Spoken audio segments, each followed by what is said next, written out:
The Lace Liaf in a small part of the city, west of Washington Square, the streets have gone wild. They turn in different directions. They are broken into small pieces called places. One street goes across itself 1 or 2 times. A painter once discovered something possible and valuable about this street. Suppose a painter had some painting materials for which he had not paid. Suppose he had no money. Suppose a man came to get the money. The man might walk down that street and suddenly meet himself coming back without having received a cent. This part of the city is called Greenwich Village. And to old Greenwich Village, the painters soon came. Here they found rooms they like, with good light and at a low cost. Sue and Johnsy lived at the top of a building with 3 floors. One of these young women came from Maine, the other from California. They had met at a restaurant on 8th Street. There they discovered that they liked the same kind of art, the same kind of food, and the same kind of clothes. So they decided to live and work together. That was in the spring. Toward winter, a cold stranger entered Greenwich Village. No one could see him. He walked around touching one person here and another there with his icy fingers. He was a bad sickness. Doctors called him pneumonia. On the east side of the city he hurried, touching many people, but in the narrow streets of Greenwich Village he did not move so quickly. Mr. Pneumonia was not a nice old gentleman. A nice old gentleman would not hurt a weak little woman from California.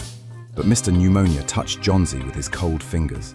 She lay on her bed, almost without moving, and she looked through the window at the wall of the house next to hers. One morning, the busy doctor spoke to Sue alone in the hall, where Johnsy could not hear. "She has a very small chance," he said. "She has a chance, if she wants to live. If people don't want to live, I can't do much for them. Your little lady has decided that she is not going to get well. Is there something that is troubling her?"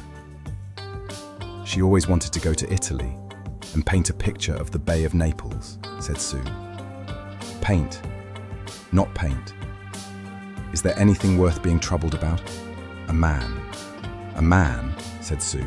"Is a man worth—" "No, doctor. There is not a man." "It is weakness," said the doctor. "I will do all I know how to do, but when a sick person begins to feel that he's going to die, half my work is useless." Talk to her about new winter clothes. If she were interested in the future, her chances would be better. After the doctor had gone, Sue went into the workroom to cry. Then she walked into Johnsy's room. She carried some of her painting materials and she was singing. Johnsy lay there, very thin and very quiet. Her face was turned toward the window. Sue stopped singing, thinking that Johnsy was asleep. Sue began to work. As she worked, she heard a low sound, again and again. She went quickly to the bedside. She was looking out the window and counting. Back. 12, she said. And a little later, 11, and then 10, and 9, and then 8, and 7, almost together. Sue looked out the window. What was there to count?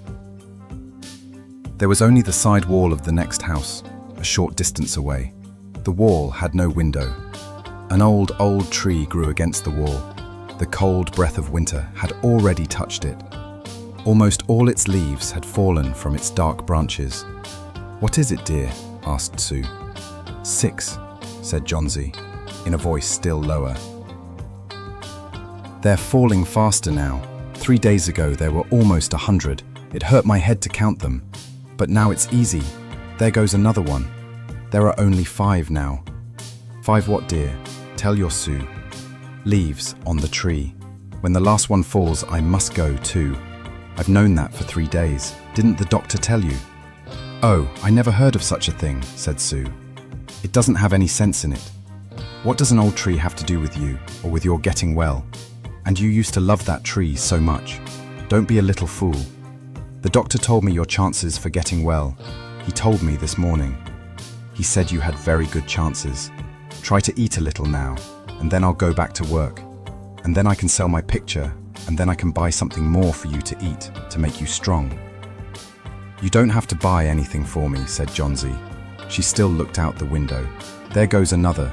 No, I don't want anything to eat. Now there are 4. I want to see the last one fall before night, then I'll go too. Johnsy dear, said Sue, will you promise me to close your eyes and keep them closed? Will you promise not to look out the window until I finish working? I must have this picture ready tomorrow. I need the light. I can't cover the window. Couldn't you work in the other room? Asked Johnsy coldly. I'd rather be here by you, said Sue, and I don't want you to look at those leaves. Tell me as soon as you have finished, said Johnsy. She closed her eyes and lay white and still. Because I want to see the last leaf fall. I have done enough waiting. I have done enough thinking. I want to go sailing down, down, like one of those leaves. Try to sleep, said Sue. I must call Berman to come up here. I want to paint a man in this picture, and I'll make him look like Berman. I won't be gone a minute. Don't try to move till I come back. Old Berman was a painter who lived on the first floor of their house. He was past 60. He had had no success as a painter. For 40 years he had painted without ever painting a good picture. He had always talked of painting a great picture, a masterpiece, but he had never yet started it. He got a little money by letting others paint pictures of him. He drank too much. He still talked of his great masterpiece, and he believed that it was his special duty to do everything possible to help Sue and Johnsy. Sue found him in his dark room, and she knew that he had been drinking. She could smell it. She told him about Johnsy and the leaves on the vine. She said that she was afraid that Johnsy would indeed sail down, down like the leaf. Her hold on the world was growing weaker. Old Berman shouted his anger over such an idea. What? He cried. Are there such fools? Do people die because leaves drop off a tree? I have not heard of such a thing. No, I will not come up and sit while you make a picture of me. Why do you allow her to think such a thing? That poor little Johnsy. She is very sick and weak, said Sue. The sickness has put these strange ideas into her mind. Mr. Berman, if you won't come, you won't. But I don't think you're very nice. This is like a woman, shouted Berman. Who said I will not come? Go, I come with you. For half an hour I have been trying to say that I will come. God, this is not any place for someone so good as Johnsy to lie sick. Someday I shall paint my masterpiece, and we shall all go away from here. God, yes. Johnsy was sleeping when they went up. Sue covered the window and took Berman into the other room. There they looked out the window fearfully at the tree. Then they looked at each other for a moment without speaking. A cold rain was falling, with a little snow in it too. Berman sat down, and Sue began to paint. She worked through most of the night. In the morning, after an hour's sleep, she went to Johnsy's bedside. Johnsy, with wide open eyes, was looking toward the window. I want to see, she told Sue. Sue took the cover from the window, but after the beating rain and the wild wind that had not stopped through the whole night, there still was one leaf to be seen against the wall. It was the last on the tree. It was still dark green near the branch, but at the edges it was turning yellow with age. There it was, hanging from a branch nearly 20 feet above the ground. It is the last one, said Johnsy. I thought it would surely fall during the night. I heard the wind. It will fall today, and I shall die at the same time. Dear, dear Johnsy, said Sue. Think of me. If you won't think of yourself, what would I do? But Johnsy did not answer. The most lonely thing in the world is a soul when it is preparing to go on its far journey. The ties that held her to friendship and to earth were breaking, one by one. The day slowly passed. As it grew dark, they could still see the leaf hanging from its branch against the wall. And then, as the night came, the north wind began again to blow. The rain still beat against the windows. When it was light enough the next morning, Johnsy again commanded that she be allowed to see. The leaf was still there. Johnsy lay for a long time looking at it. And then she called to Sue, who was cooking something for her to eat. I've been a bad girl, Sue, said Johnsy. I'll try to eat now, but first bring me a looking glass so that I can see myself, and then I'll sit up and watch you cook. An hour later, she said, Sue, someday I hope to paint the Bay of Naples. The doctor came in the afternoon.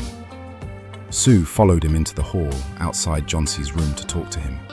The chances are good, said the doctor. He took Sue's thin, shaking hand in his. "Give her good care and she'll get well. And now I must see another sick person in this house. His name is Berman, a painter, I believe. Pneumonia too. Mike is an old, weak man and he is very ill. There is no hope for him. But we take him to the hospital today. We'll make it as easy for him as we can." The next day, the doctor said to Sue, "She's safe, you have done it. Food and care now, that's all." And that afternoon, Sue came to the bed where Johnsy lay. She put one arm around her. "I have something to tell you," she said. "Mr. Berman died of pneumonia today, in the hospital. He was ill only 2 days. Someone found him on the morning of the first day, in his room. He was helpless with pain. His shoes and his clothes were wet and as cold as ice. Everyone wondered where he had been. The night had been so cold and wild. And then they found some things. There was a light that he had taken outside, and there were his materials for painting. There was paint, green paint and yellow paint, and look out the window, dear, at the last leaf on the wall. Didn't you wonder why it never moved when the wind was blowing? Oh, my dear, it is Berman's great masterpiece. He painted it there the night that the last leaf fell."